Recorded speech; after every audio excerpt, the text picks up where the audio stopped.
Dream campus के इस platform से मैं कुमार पंकज आप लोगों को करंट अफेयर्स यूपीपीसीएस मेंस 2020 के लिए मोस्ट वेलकम करता हूं।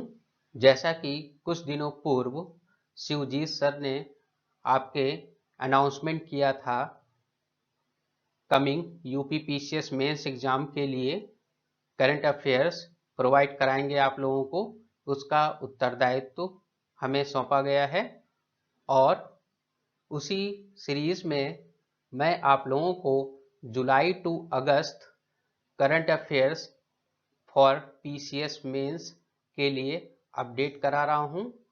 लेकिन इसके पूर्व एक इन्फॉर्मेशन आप लोगों को दे देते हैं कि पूर्व में अप्रॉक्सीमेट 20 वीडियोस करंट अफेयर्स के शिवजीत सर ने आपके कराया होगा और प्लेलिस्ट में जाकर के आप उन 20 वीडियोस को जरूर वॉच कर लें, क्योंकि आने वाले एग्जाम्स के लिए उनका भी इम्पोर्टेंस कहीं ज़्यादा है जो अभी हम आपको करंट अपडेट्स कराने जा रहे हैं।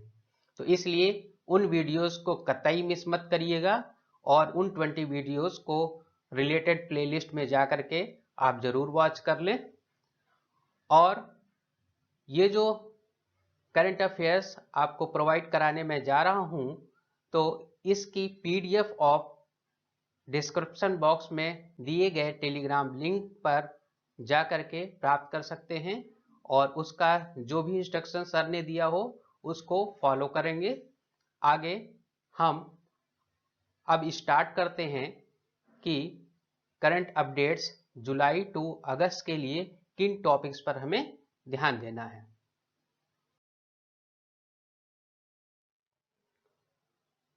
जैसा कि आप सभी लोग जानते हैं कि यूपीएससी को फॉलो करते हुए देश के अप्रॉक्सीमेट सभी स्टेट्स पब्लिक सर्विस कमीशंस ने भी अपने सिलेबस को और एग्जाम पैटर्न को चेंज किया है। इसी सीरीज में यूपी पब्लिक सर्विस कमीशन ने भी अपने सिलेबस और एग्जाम पैटर्न को चेंज किया है सिविल सर्विसेज एग्जाम्स के लिए। उसी सीरीज में अप्रॉक्सीमेट जो सिलेबस डिसाइड किया गया है आयोग के द्वारा वह आपके समक्ष है। पहले तो हम आप लोगों को इस चीज से अवगत करा देते हैं कि आयोग ने पहले जो 2 जीएस के क्वेश्चन पेपर्स होते थे ऑब्जेक्टिव टाइप्स के, उनके स्थान पर यूपीएससी को फॉलो करते हुए अब 4 जीएस के पेपर्स कर दिए हैं। उम्मीद है ज़्यादातर इंफॉर्मेशन से आप लोग अपडेट हो चुके होंगे, इसलिए बहुत ज़्यादा इंफॉर्मेशन यहाँ पर जरूरी नहीं है। कुल मिलाकर के इन चारों जीएस के पेपर्स में जिन टॉपिक्स पर क्वेश्चंस आयोग द्वारा पूछे जाते हैं वो आपके स्क्रीन पर हिंदी और इंग्लिश दोनों में ही हैं। और यहाँ पर आप देख सकते हैं कि अब 9 टॉपिक्स मेंशन किए गए हैं। इनमें science and tech, environment and ecology, security से related questions, art and culture से related, economic events, polity and governance, international relations, social issues, miscellaneous.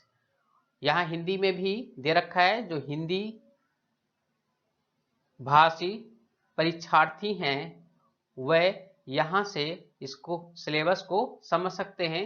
क्योंकि हिंदी मीडियम के जो छात्र हैं उनके लिए कुछ प्रॉब्लम्स ज़्यादा आप फेस हो रही हैं, विशेषकर यूपीएससी को लेकर के। तो उसके लिए आप चैनल से अपडेट रहें और जो मैटर प्रोवाइड कराया जा रहा है उसको फॉलो करें। और यहाँ एक बहुत ही अच्छी बात ये है कि आपको जो इसकी पीडीएफ प्रोवाइड कराई जाएगी वो हिंदी और इंग्लिश दोनों ही लैंग्वेज में होगी। तो इसलिए हिंदी मीडियम्स के लिए भी यहाँ पर बहुत ही अच्छी अपॉर्चुनिटीज है। लेकिन ये टॉपिक्स तो आपको जो दिख रहे हैं ये सेपरेटली है, लेकिन आपको ये चीज जानकारी होगी कि जो क्वेश्चंस आ रहे हैं मेंस में जो कि पिछले 2 एग्जाम्स हो चुके हैं, आयोग कंडक्ट करा चुका है, उसको ध्यान में रखते हुए आपने देखा होगा कि क्वेश्चंस का पैटर्न होता है वो इको, पॉली और सोशियो होता है। दैट मीन्स कह सकते हैं मिक्स होता है, किसी स्पेसिफिक सब्जेक्ट्स को लेकर के कोई भी क्वेश्चंस नहीं बनता है। तो इसलिए आप ये चीज ध्यान रखेंगे कि जब भी आप एग्जाम्स देने जाएं तो आपको एग्जाम जिस दिन से भी स्टार्ट हो उसके पहले सभी टॉपिक्स पर अच्छे से तैयारी करके जाना है।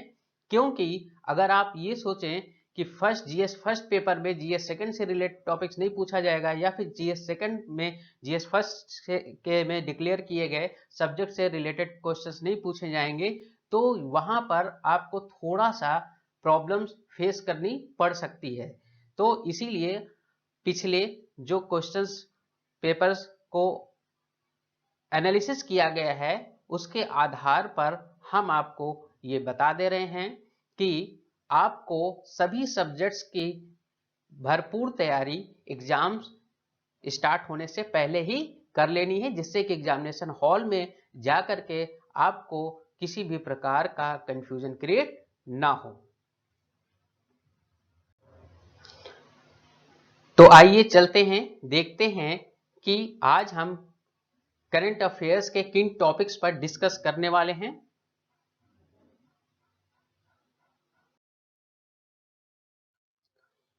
Today's topics is extra judicial killing. First topic is extra judicial killing.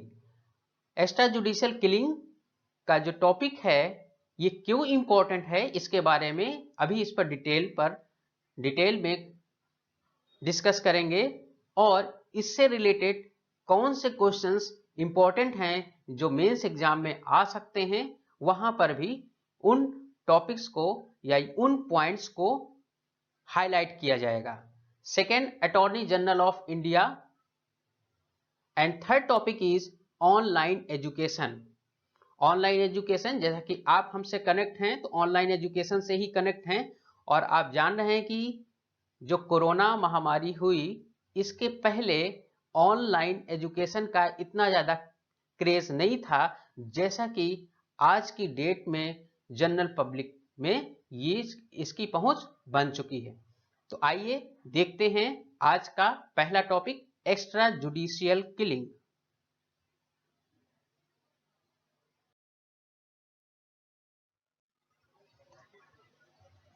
Extra judicial killing,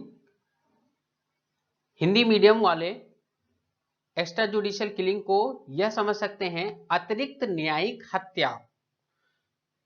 सबसे पहले तो हम इस पॉइंट पर डिस्कस करेंगे कि आखिर एक्स्ट्रा जुडिशियल किलिंग पर हम क्यों डिस्कस करें, ये हमारे एग्जाम पॉइंट ऑफ व्यू से क्यों इंपॉर्टेंट है। जब हम यह जान लेंगे तो कहीं ना कहीं हम इनके मेन फीचर्स को भी समझ सकेंगे और ये गेस कर लेंगे कि हमारा जो क्वेश्चंस बनने वाला है मेंस एग्जाम्स के लिए वो क्या होगा। तो यूपी में स्पेशली आप देखें, जो कि ये जो लेक्चर्स है हमारा करंट अपडेट्स है स्पेशल फॉर यूपी के लिए ही है। तो यहां आपको याद होगा हाल ही में कानपुर के विकास दुबे का जो एक गैंगस्टर घोषित किए गए थे, इनको उत्तर प्रदेश पुलिस द्वारा एनकाउंटर कर दिया गया। एनकाउंटर में इनकी डेथ हो गई, और इन्हीं कारण से यह एक्स्ट्रा जुडिशियल किलिंग हाईलाइट हो गया। और जैसा कि आप जानते हैं कि स्टेट योगी गवर्नमेंट ने ये अनाउंसमेंट कर रखा है कि स्टेट से किसी भी टाइप्स का गैंगस्टर बर्दाश्त नहीं किया जाएगा और सभी पर उचित कार्रवाई की जा रही है। और जब ये एक्स्ट्रा जुडिशियल किलिंग हुई, या यूं कहिए एक्स्ट्रा जुडिशियल किलिंग का जो नाम दिया गया, वो पुलिस ने जब एनकाउंटर किया, तो पुलिस तो नहीं कह सकती है, लीगल रूप में तो कोई नहीं कह सकता है कि ये जो है एनकाउंटर नहीं किलिंग है, लेकिन बहुत से एक्सपर्ट्स ने यह क्वेश्चन उठाना चालू किया कि जब विकास दुबे को अरेस्ट कर लिया गया था तो बिल्कुल फिल्मी ड्रामे की तरह क्यों उसका एनकाउंटर कर दिया गया, आखिर वह क्या सिचुएशंस थी जिसके कारण पुलिस को गोली चलाना अनिवार्य हो गया।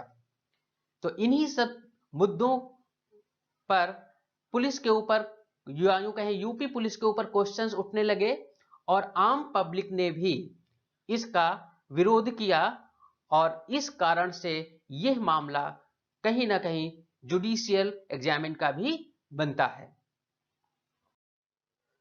तो यह तो हम समझ गए कि हम एक्स्ट्रा जुडिशियल किलिंग पर क्यों डिस्कस करेंगे।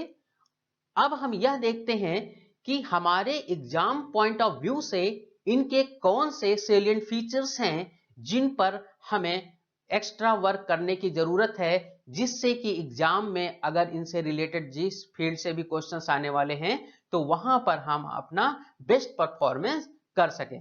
तो यहां देखिए, सबसे पहले हमने कुछ फीचर्स को लिख रखा है और इन पर एक एक करके डिस्कस करेंगे। तो जो फर्स्ट है वो है राइट ऑफ पुलिस। क्या पुलिस को किसी भी गैंगस्टर या अपराधी को एनकाउंटर या किलिंग का रोल बनता है? Second is reasons behind increasing extra judicial killing. आखिर वह क्या कारण है, वह क्या रीजंस हैं कि एक्स्ट्रा जुडिशियल किलिंग बढ़ रहे हैं।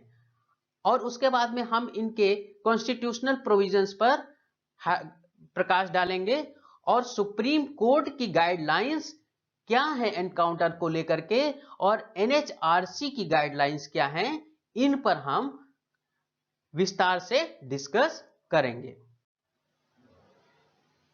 तो सबसे पहले हम राइट ऑफ पुलिस को समझते हैं कि पुलिस को क्या अधिकार हैं। क्या किसी भी पुलिस को किसी सिटीजन्स के लिए बिना किसी कोर्ट आदेश के उसको एनकाउंटर का राइट है? तो देखिए इसके एक एक पॉइंट्स हम समझते हैं। The police force has the right to injure और kill the criminal for the sole and only purpose of self defence और where it is immensely necessary for the maintenance of peace and order.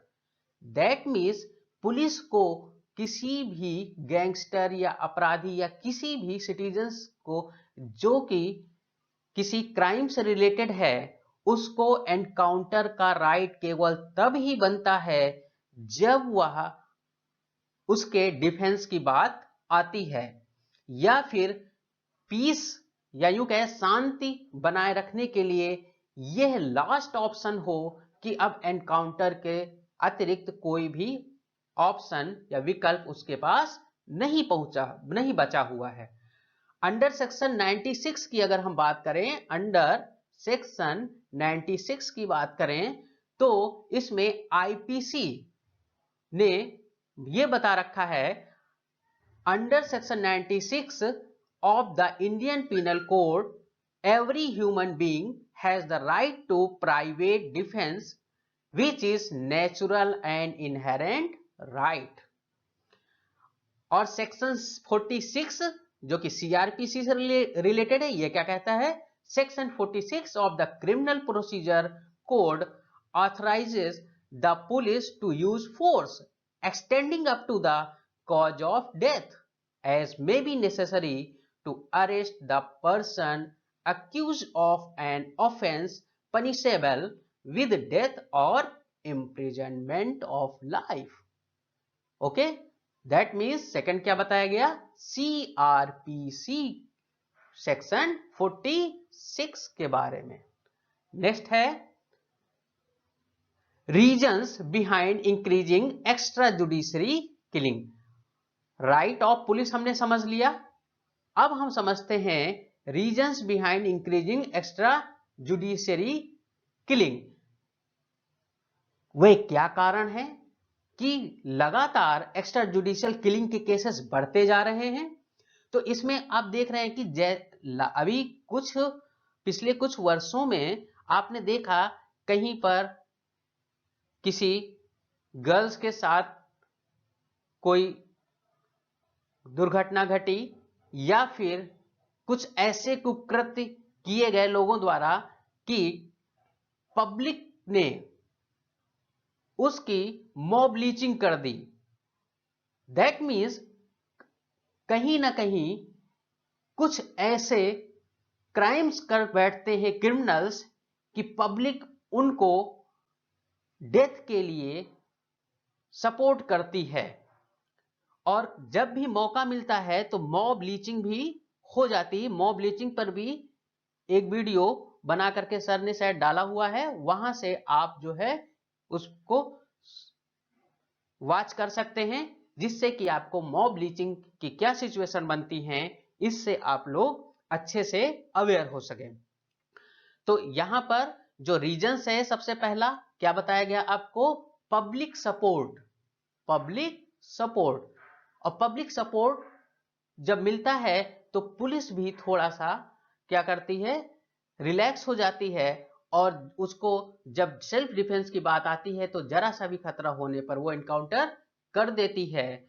It emerges out of lack of faith in the judiciary because many believe that the courts will not provide timely justice.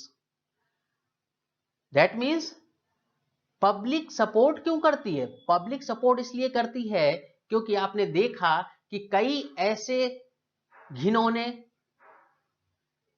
जो crimes हुए उनका judgement आते आते काफी time हो जाता है। That means delay judgement मिलता है, न्याय की देरी जिसे कहते हैं, जिस कारण से पब्लिक में ये गुस्सा रहता है और वह ऐसे क्रिमिनल्स की डेथ के लिए सपोर्ट करती है।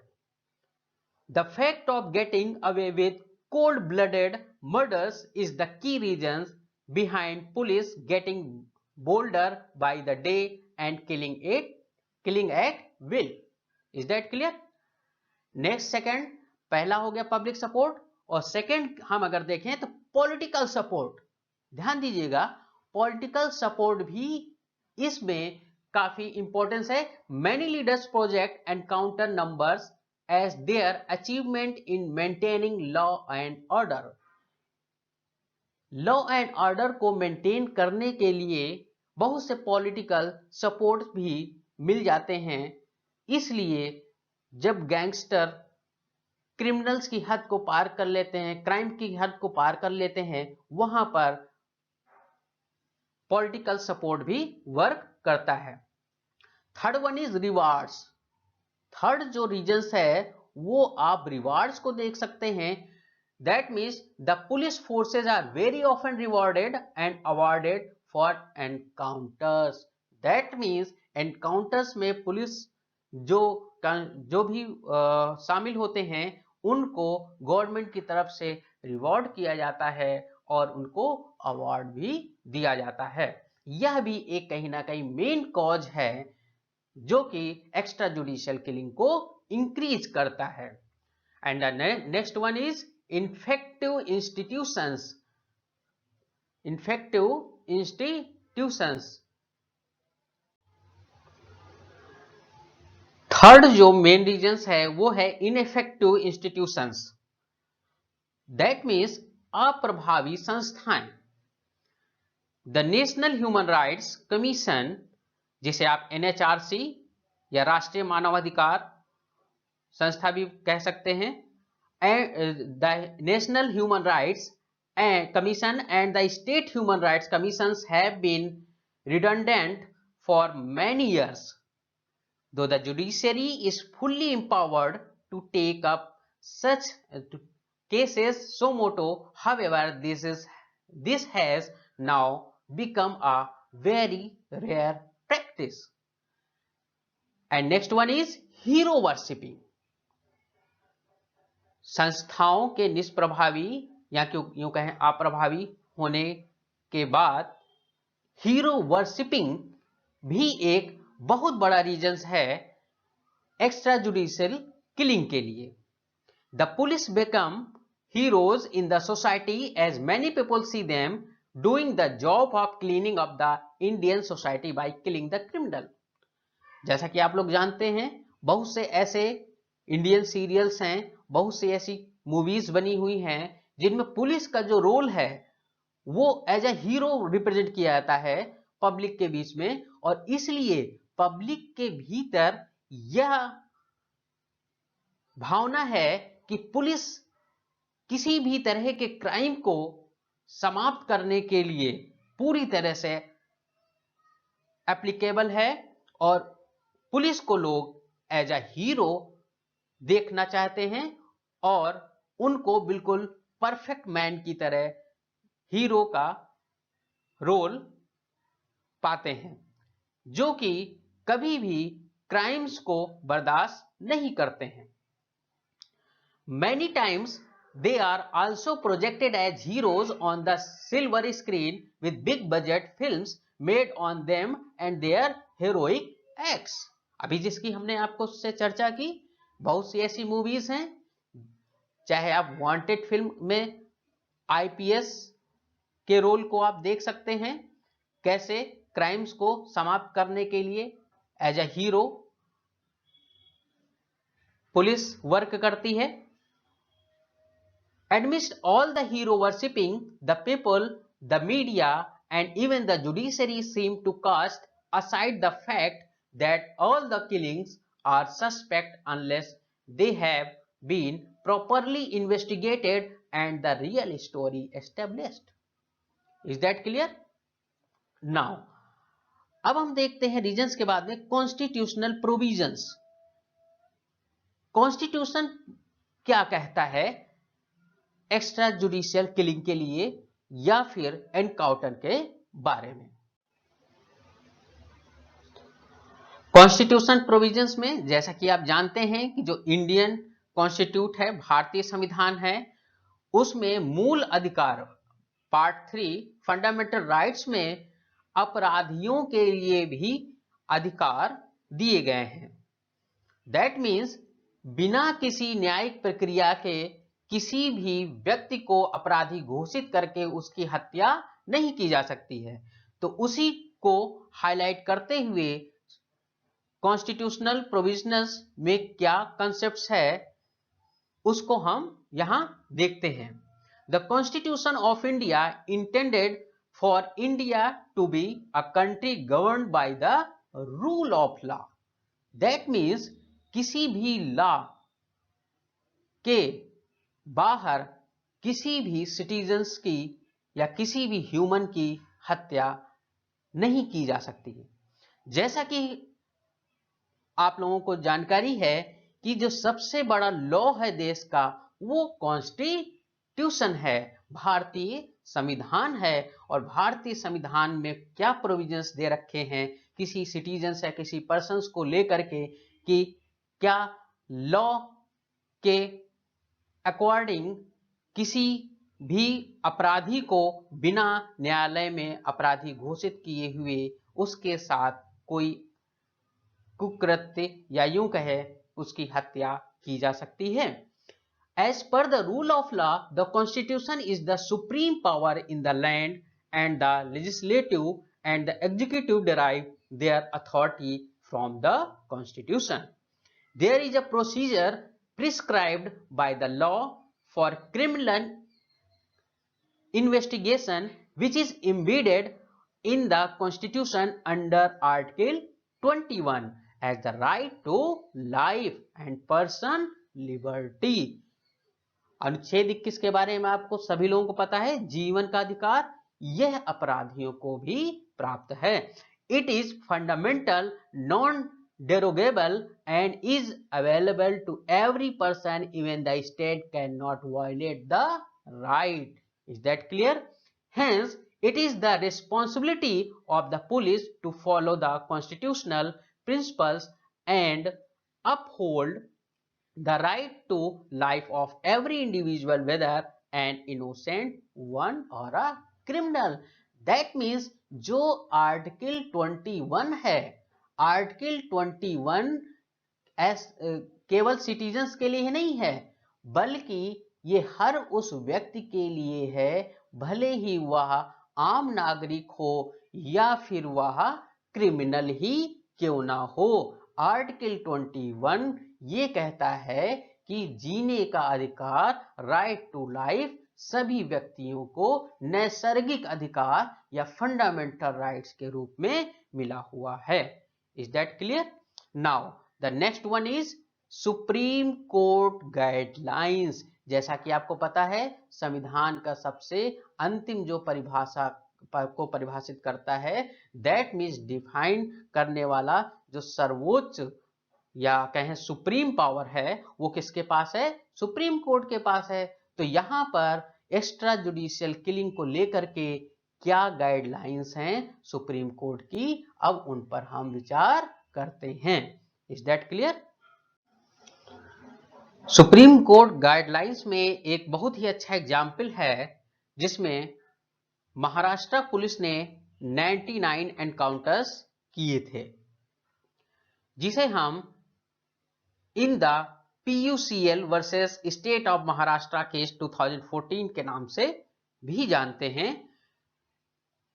In the PUCL versus State of Maharashtra case, the Supreme Court was dealing with writ petitions questioning the genuineness of 99 encounter killings by the Mumbai police, in which 135 alleged criminals were shot dead between 1995 and 1997. अब according this writ क्या हुआ? The Supreme Court then laid down the following 16-point guidelines. That means 16 guidelines या 16 बिंदुओं की guidelines supreme court द्वारा दी गई as the standard procedure to the followed for through effective and independent investigation in the case of death during police encounters, some of which include, now first one is recording of intelligence regarding criminal activities pertaining to the commission of a grave criminal offense, and the second one is registering FIR. registering FIR के अंदर according क्या देखेंगे? if in persons to a tip of the police uses firearms and this results in the death of a person, then an FIR initiating proper criminal investigation must be registered and be forwarded to the court without any delay. तो ध्यान दीजिएगा, यहां पर FIR register करने का भी एक guideline supreme court के थ्रू दिया जा चुका है। नेक्स्ट जो पॉइंट्स दिया है, independent probe investigation into, independent probe के अकॉर्डिंग क्या बताया गया है? Investigation into such death must be done by an independent CID team or a police team of another police station under the supervision of a senior officer. Is that clear? That means यहां पर एक senior officers के supervision में एक team के बारे में बात की गई है और इंडिपेंडेंट प्रोब का प्रोसीजर की गाइडलाइन सुप्रीम कोर्ट द्वारा रखी गई है। It has to fulfil 8 minimum investigation requirements like identify the victim, recover and preserve evidentiary material, identify scene witness या witnesses etc. Then second one is, third one is independent probe का भी procedure की guidelines supreme court के through the गई है। Next है inform NHRC, that means ऐसा अगर कोई प्रोसेस होता है तो इसकी सूचना NHRC national human rights commission को देना अनिवार्य है। यह गाइडलाइन सुप्रीम कोर्ट को थ्रू सस्पेंसेस एनकाउंटर या एक्स्ट्रा जुडिशरी किलिंग के केस में दी गई है। द NHRC और state human rights commission must be immediately informed of the encounter death अब ये NHRC भी हो सकती है, स्टेट ह्यूमन राइट्स कमीशन भी हो सकता है। अब इसको देख सकते हैं, जिस टाइप्स का केस हो उस हिसाब से हम नेशनल या स्टेट ह्यूमन राइट्स कमीशन को इन्फॉर्म करना अब अनिवार्य है। And the last one is prompt actions. Prompt actions is another guidelines by Supreme Court as extrajudiciary killing, in the case of extrajudiciary killing. What about in prompt actions? Amounting to an offense under the IPC, disciplinary action must be initiated against the police officer found guilty of wrongful encounter, and for the time being that officer must be suspended. Is that clear? That means जो भी ऐसा पाया जाएगा उसको क्या कर दिया जाएगा, सस्पेंड कर जाएगा, सस्पेंड रखा जाएगा जब तक कि ये प्रॉम्प्ट होता रहेगा. The court directly that these requirements norms must be strictly observed in all cases of death and grievous injury in police encounters by treating them as a law declared under Article 141 of the Indian Constitution. Is that clear? हालांकि इतना बहुत ज्यादा extra विस्तार से आपको नहीं पढ़ना है, लेकिन हमने यहां पर उन पॉइंट्स को हाईलाइट कर दिया है जो कि सुप्रीम कोर्ट और कॉन्स्टिट्यूशन से रिलेटेड हैं. टोटल मटेरियल तो आपको यूपीएससी लेवल का है, लेकिन यहां पर काफी कुछ पॉइंट्स आपको मिलेंगे जो कि स्टेट गवर्नमेंट्स से, स्टेट पीसेस को लेकर के रखे गए हैं. Is that clear? अब जो लास्ट है वो हमारा है NHRC गाइडलाइंस. NHRC गाइडलाइंस क्या हैं? NHRC गाइडलाइंस पर अब हम थोड़ा विस्तार से चर्चा करेंगे कि जो राष्ट्रीय मानवाधिकार आयोग है ये क्या कहता है, एक्स्ट्रा जुडिशियल किलिंग में क्या प्रोसेस, क्या एक्शन लेता है. तो इसके लिए थोड़ा सा हमें पीछे जाने की जरूरत है. In March 1997 justice MN Venkatachaliah, the then chairperson of the NHRC, उस समय ये NHRC के चेयरपर्सन थे MN Venkatachaliah, asked all states and union territories to ensure that police follows the following set of guidelines in case of encounter killings. Is that clear? अब इसमें क्या क्या instructions दिए NHRC ने MN वेंकटचलैया के चेयरपर्सनशिप में. Number first is registered FIR register करानी होगी. When the in charge of a police station receives information about the death in an encounter, he shall record that information in the appropriate register. Second one is investigation. Received information shall be regarded as sufficient to suspect, and immediate steps must be undertaken to investigate the relevant facts and circumstances leading to the death so as to ascertain if any offense was committed and by whom. And the next one is compensation. NHRC ने जो third point रखी है, जो third अपना point दे रखा है वो compensation के लिए दे रखा है.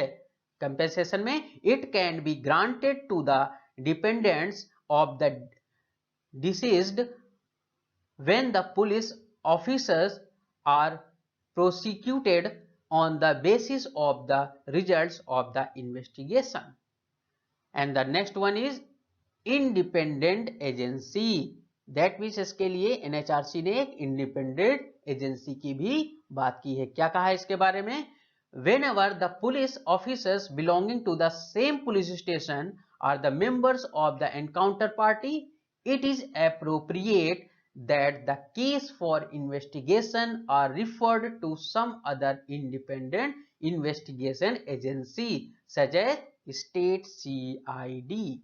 जैसा कि इसके पहले हमने आपको सुप्रीम कोर्ट की गाइडलाइंस के बारे में भी बताया था कि अदर पुलिस स्टेशंस के किसी पुलिस ऑफिसर्स के सुपरविजन में इन्वेस्टिगेशन होना चाहिए। उसी को फॉलो करते हुए या यूं कहें कि सेम एनएचआरसी ने भी उसी सिलसिले में एक पॉइंट अपने में शामिल कर रखा है। Is that clear? अच्छा, उसके बाद में क्या है, 2010 में फिर से इसको एनएचआरसी के थ्रू थोड़ा सा अपडेट किया गया है।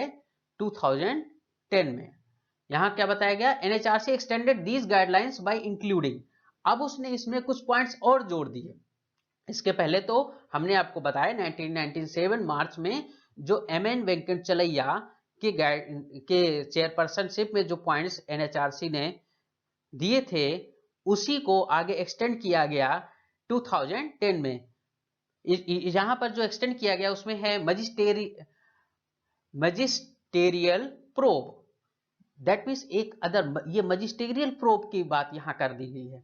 अब magisterial inquiry must be held in all cases of death which occurs in the course of police action as expeditiously as possible, और ये पॉसिबिलिटी अप्रोक्सीमेट बताई गई है विद इन 3 मंथ्स के भीतर इसको मजिस्ट्रेट प्रोब अनिवार्य है। एंड नेक्स्ट जो 2010 में गाइडलाइंस या पॉइंट्स बताया एनएचआरसी ने वो है reporting to commission, that means all cases of deaths in police action in the states shall be preliminary reported to the commission by the senior superintendent of police, superintendent of police of the district within 48 hours of such death. That means इसकी report भी commission को करनी है। यह वाला point report वाला आपको यहां सुप्रीम कोर्ट गाइडलाइंस में भी मिला था कि सुप्रीम कोर्ट की गाइडलाइंस में भी एनएचआरसी को इन्फॉर्म करने का एक गाइडलाइंस शामिल है। और इसके अतिरिक्त a second report must be sent in all cases to the commission within 3 months, उसका टाइम पीरियड भी दे रखा है। सेकेंड रिपोर्ट अगले 3 महीनों के दौरान सबमिट करना मस्ट है, providing like a post mortem report, finding of the magisterial inquiry by senior officer etcetera, as usual जैसा भी केस हो। तो आज जैसा कि फर्स्ट लेक्चर था और यहां हमने 3 टॉपिक की बात की थी, एक्स्ट्रा जुडिशियल किलिंग को आज एक्सप्लेन कर दिया गया है और आने वाले नेक्स्ट लेक्चर में आपको बाकी के 2 टॉपिक भी एक्सप्लेन किए जाएंगे। और हाँ, यहाँ पर सारे पॉइंट्स आपको लिखे हुए नहीं मिले हैं, यहाँ पर हमने सभी पॉइंट्स आपको एक्सप्लेन कर दिए हैं। और बेहतर होगा कि इसकी पीडीएफ ऑफ टेलीग्राम ग्रुप, जिसका लिंक डिस्क्रिप्शन बॉक्स में दे रखा है, वहां से आप पीडीएफ डाउनलोड कर लें और उसको अपने सामने रख करके लेक्चर्स जब आप सुनेंगे तो आपको ज़्यादा बेनिफिट होगा। क्योंकि अगर आपके सामने टोटल मैटर होगा जो आपको एक्सप्लेन किया गया है तो आपको कंसेप्ट अच्छे से क्लियर होगा और आपके नोट्स बनाने की कला भी विकसित होगी। ओके, ठीक है, तो आज के लिए इतना ही। मिलते हैं नेक्स्ट लेक्चर में ड्रीम कैंपस के प्लेटफॉर्म पर। और अंत में ड्रीम कैंपस सर को थैंक्स बोलना चाहेंगे और आप लोगों का भी thanks a lot video watch करने के लिए। मिलते हैं नेक्स्ट लेक्चर 2 में।